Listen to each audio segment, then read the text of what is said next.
For 600 years, people have lived on this lake bed between the mountains.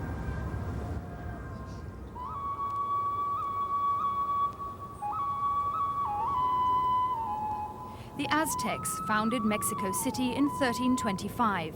They called it Tenochtitlan and built their pyramids on islands in the lake to keep away invaders. The lake has dried up, but the monuments are still there.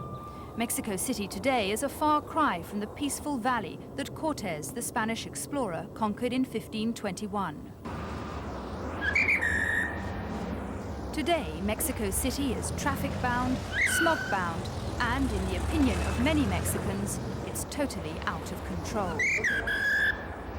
With 18 million inhabitants, it's the largest city in the world and growing the fastest.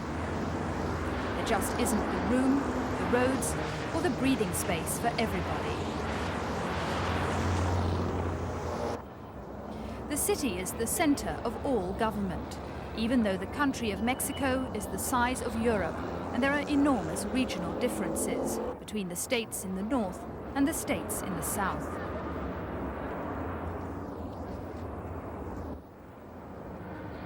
It's the center of industry too, and as a result, one of the most polluted places on Earth. Choking smog gets trapped in the bowl between the mountains. The city has reached saturation point, and many Mexicans believe something must be done. The exodus from the country to Mexico City began 30 years ago. Peasants were attracted by developing industry and plentiful jobs. Times were hard in the villages before the land reform of the 1930s.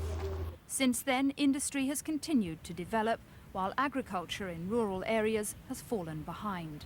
There's been little investment in modern methods, and subsistence farming is still virtually the only option outside the cities. Mexico City has become a magnet, drawing thousands of new citizens every year. The once bare hillsides are now densely covered with a rash of housing. It's hard to make a living in this city. But somehow newcomers manage, even if it's just entertaining passing motorists. People from the countryside have gathered in shantytowns on the edge of the city. There's no proper water supply or sanitation, and dysentery and bronchitis, especially amongst children, are the biggest killers. Many homes bear the symbol of the PRI, the ruling party. Politicians used to encourage these communities, legitimizing their settlements in return for votes. But this administration says it is now committed to decentralization. Mexico City receives a disproportionate share of funds.